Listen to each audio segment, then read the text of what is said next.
నమస్తే. గత కొద్ది రోజులుగా పోతన గారి భాగవతం నుండి కొన్ని పద్యాలు చెప్పాను. కొంత మార్పు తీసుకొని వద్దామని కోరికతో ఇప్పటి నుండి మహాభారతంలోని అంశాలు మీ ముందర తీసుకొద్దామని అనుకుంటున్నాను.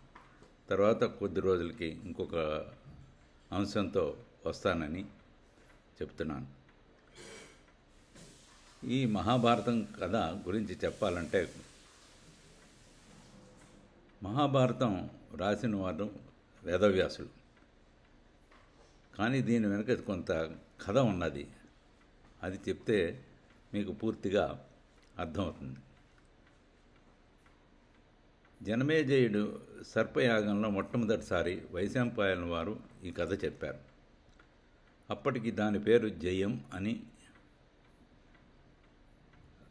ఆ జయం రాయటకు ఆయనకి 3 సంవత్సరాలు పట్టింది వేదవ్యాసుల వారికి. ఈ కథ చెప్పినప్పుడు అనేక ప్రశ్నలు జవాబులు కూడా కలియడంతో కథ పెద్దదైంది. దాన్ని భారతం అని పేరెట్టారు. తరువాత సూతుడు అనగా ఉగ్రశరుడైన ఆయన కథలు చెప్పడంలో నిష్ణాతుడు. ఆడు సుఖ సౌనకాది మునులందరూ కూడా నైమిసారణ్యంలో కలిసినప్పుడు వారు కథ ఏదైనా చెప్పమంటే మహాభారతం చెప్పాడు. వారి ప్రశ్నలు జవాబులతో కూడా అది మరీ పెద్దదైపోయింది.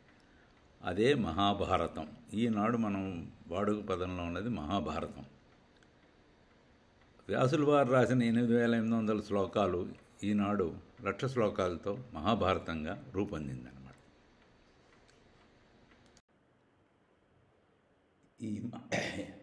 ఈ మహాభారతాన్ని గురించి చెప్పేటప్పుడు ఒక చక్కని పద్యం రాశారు.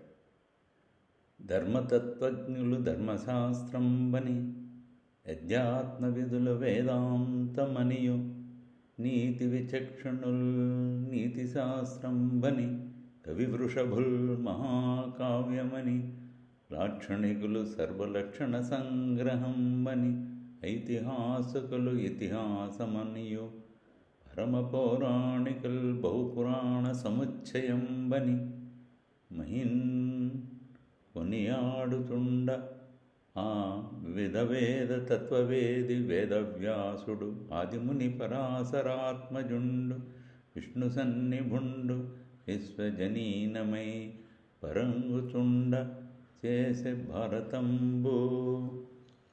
దీన్ని అందరూ తలో విధంగా చూశారండి. ధర్మ స్వభావం కాని వాళ్ళేమో ఇది ధర్మశాస్త్రం అని, పరమాత్మ జీవితాల సంబంధం చూసే వాళ్ళంతా వేదాంతం అని,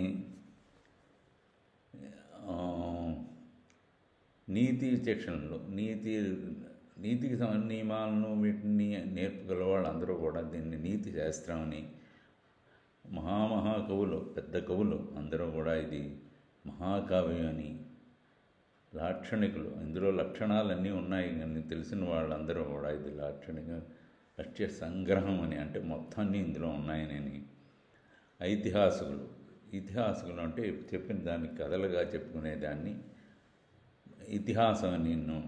పూర్వం కథలన్నీ తెలిసి ఉంటాయి వాళ్ళకి అని ఇతిహాసం అని. పరమ పౌరాణికులు బహుపురాణ సముచ్చయం. పౌరాణికులు అన్నారు, అన్ని పురాణాలు ఇందులో కలిపి పెట్టారని.